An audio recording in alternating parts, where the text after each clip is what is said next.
If you guys are still playing FC24 and you want some cheap coins, make sure you check out MMOEXP.com. Their link is down in the description. They're very cheap, they're very reliable, and if you do use my code REMA, it will give you a lovely 5% discount off your order. So what's up guys, it's Ash here and welcome back to a brand new video on the channel. Hope you guys are all having a fantastic day so far. Sorry for no uploads the past few days. I've just had to take a bit of time off, been a bit under the weather, and I was going to post yesterday, but with the chaos of England, I decided not to, because I went from being extremely sad to, you know, relieved, and then to also depressed again, because it's like, how did it take till extra time to, you know, lead Slovakia. So yeah, everything was a bit of a mess yesterday, but we're back, and yeah, we have some 4-2-3-1 tactics to go through today. I hope you guys do enjoy. Please be sure to drop this video a thumbs up, as it does really help me out with the YouTube search. Also sub to the channel so you never miss out on any videos, and don't forget to turn on those notifications. And yeah, with all that aside guys, let's get right into today's video. Alright then guys, so starting off with the custom tactics for the defensive style guys, we have it unbalanced, as I find it to be the most controlled, and I also think it gives you the best balance, as you'd probably suggest. So when you want to press, you can, and when you want to drop off and maybe be a bit more passive, you can also do that. So I really like the balance and like the amount of manual stuff you can do with balanced. I just think it gives you better control. That being said, if you prefer using pressure tactics, that is absolutely fine. Go right ahead.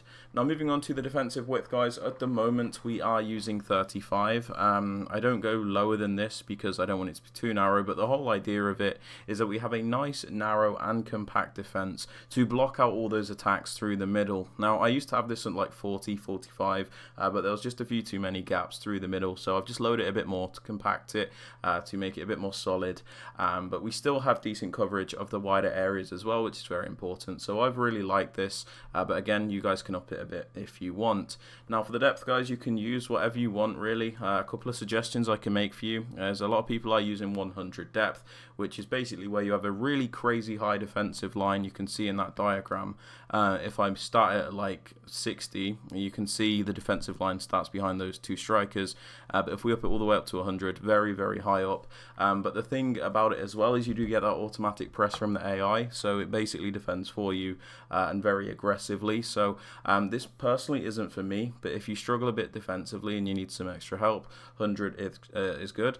A lot of people also like 71 depth, where you still get that automatic press from the AI, you just have a bit of a lower defensive line, so that's another option. But me, I prefer something like 60, where it's below 71, because you don't always get that automatic press, so you get more control over when you press your opponent, which makes defending a bit more manual. So if you're a bit more skilled in your defense, then you can lower the depth a bit. If this is still too high for you though, you can lower it a bit more, that is also fine.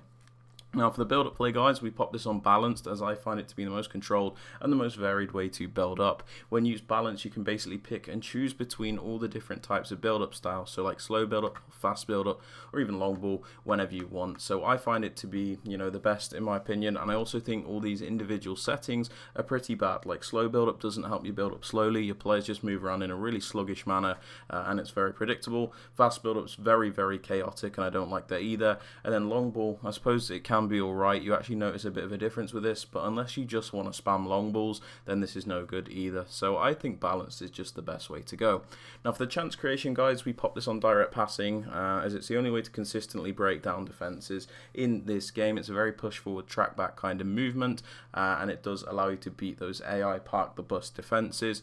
For the attacking width, you can use whatever you want. All you really need to know is the lower the width, the more narrow your attack, and the higher the width, the wider your attack. So I wouldn't go too far extreme either way. Something like 40 to 60 is probably the best range, 40 being more narrow of course, 60 being wider, but just pick something you are comfortable with and experiment a bit with it.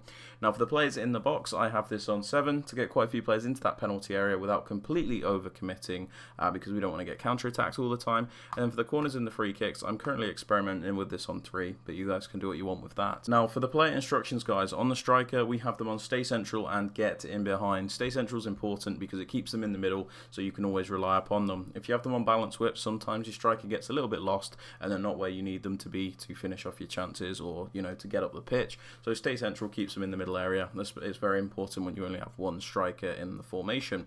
We also use getting behind because it forces runs out of the player. If you have them on mixed attack, they can be very static, especially against those high pressure defenses and the people using like 71 or 100 depth. So getting behind just forces the movements because mixed attack is not very reliable.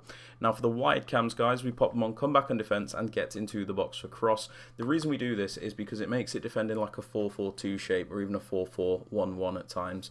So what happens when you have the wide cams on comeback and defense is they'll come back to sit next to those two CDMs and make it defend in that 4-man midfield. The reason this is so good is because the two CDMs are very good at covering those central areas, and then when you have these wide cams coming back, or the Ram and the Lamb, whatever you decide to call them, they fill in that gap next to them. So you have good coverage of both the central areas, and then you also have good coverage of the wings as well. So it's a really nice defensive shape to use. We also pop them on get into the box for cross, guys, so they don't hesitate in getting into the penalty area. This is a good instruction to use as well.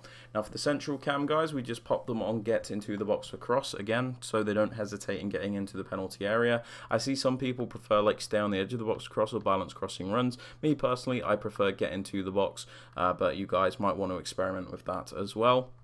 For the left CDM, guys, we use a more defensive-minded midfielder. So this is somebody that's just going to stay back, break up the play, and be an anchor for us. You need that balance in the midfield. You don't want two people that are like box-to-box, or two that are crazy attacking, or even two that are really defensive, because you do need that balance. Balance is something like Gareth Southgate doesn't have in his England team, especially when he's using that 4-2-3-1 formation, and it's something that's very noticeable. You'll see like he was using Rice and Gallagher.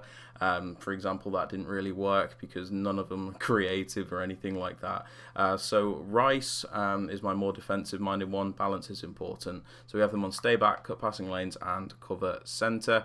Again, stay back, keeps them back, cut passing lanes, so they always intercept the passes, and cover centre to cover the middle, as we have the wide cams covering those wings. Now for the right CDM, guys, we use more of like a box-to-box style player, somebody that will attack and defend, basically have a bit of a free roll, do a bit of everything. So we kind of just leave them on the default settings so that they can do whatever they want. They're not restricted. The only thing we change is cover center so that they cover the middle as opposed to the wing, because like I said, we have the wide cams coming back to cover that space, so we don't need them to do it.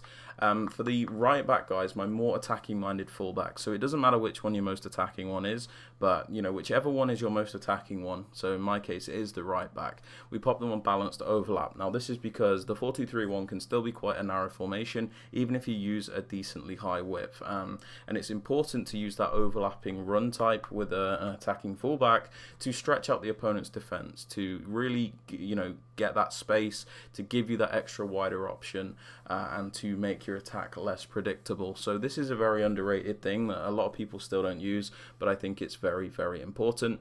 For the other fullback, guys, the more defensive of the two, so my left back in this case, we have them on stay back and overlap. This is so we always have at least 3 defenders back at a time, but when we send them on that run forward, like the other fullback, they'll make that overlapping run to give us that extra width.